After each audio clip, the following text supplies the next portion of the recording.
merci à ONU Femmes de nous joindre à cette grande manifestation qui est la célébration de la Journée de l'Afrique.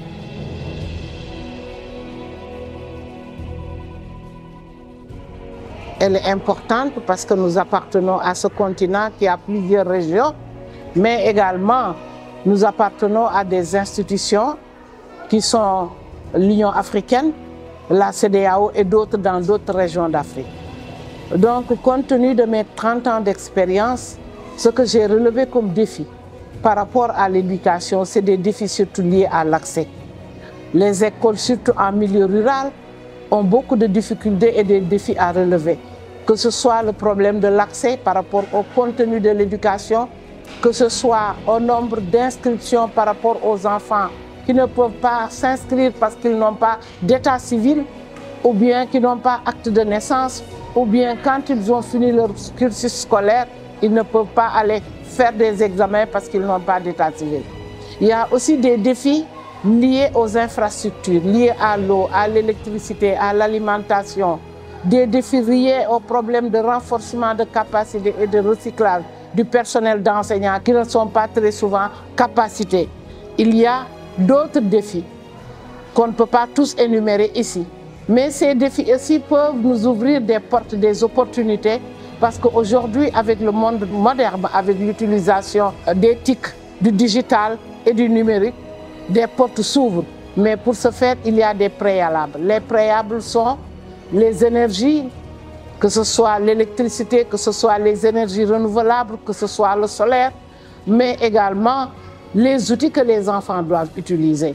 Équipés en portable, équipés en tablette, équipés dans d'autres instruments pour se mettre au diapason, pour se mettre à l'heure de l'intelligence artificielle. Je pense que c'est important, mais c'est une belle opportunité qui peut s'offrir à cette éducation pour avoir une éducation de qualité. C'est encore une occasion de louer et de saluer cette collaboration que nous avons avec ONU Femmes, qui nous accompagne pendant les 16 jours d'activisme, mais également dans d'autres domaines.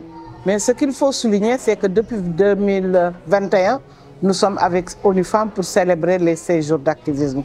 C'est une belle opportunité pour nous de réunir aussi bien les élèves, les enseignants, les élèves des écoles, des quartiers environnants, mais également les parents d'élèves, les leaders communautaires de la zone, même les leaders religieux parce que les imams viennent nous trouver, et d'autres femmes leaders de la zone.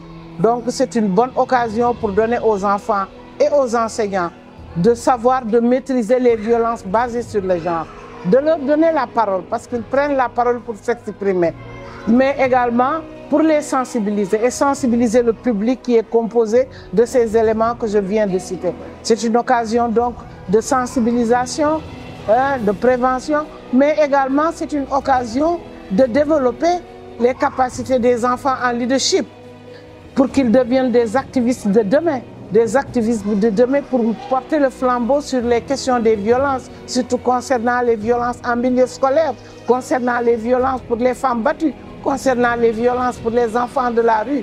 Donc ça, c'est une belle opportunité. Mais également, on a appris avec ces journées de sensibilisation que les enfants développent aussi des capacités en communication.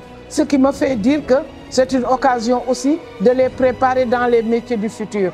Parce qu'ils sont tellement confiants sur d'eux que si on poursuit ce travail avec ces enfants, plus tard, ils seront les leaders qui pourront s'exprimer, prendre en charge ces thématiques et les défendre.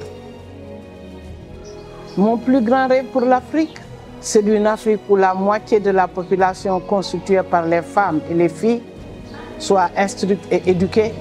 Et pour cela, compte tenu des aptitudes et des compétences de ces filles, elles auront la possibilité de faire les grandes écoles de haut niveau de pointe pour devenir plus tard les top managers de l'Afrique, devenir des ingénieurs, des techniciens de haut niveau, devenir des médecins spécialistes, des hautes autorités dans les forces de sécurité et de défense, devenir des pilotes, des commandants de vaisseaux.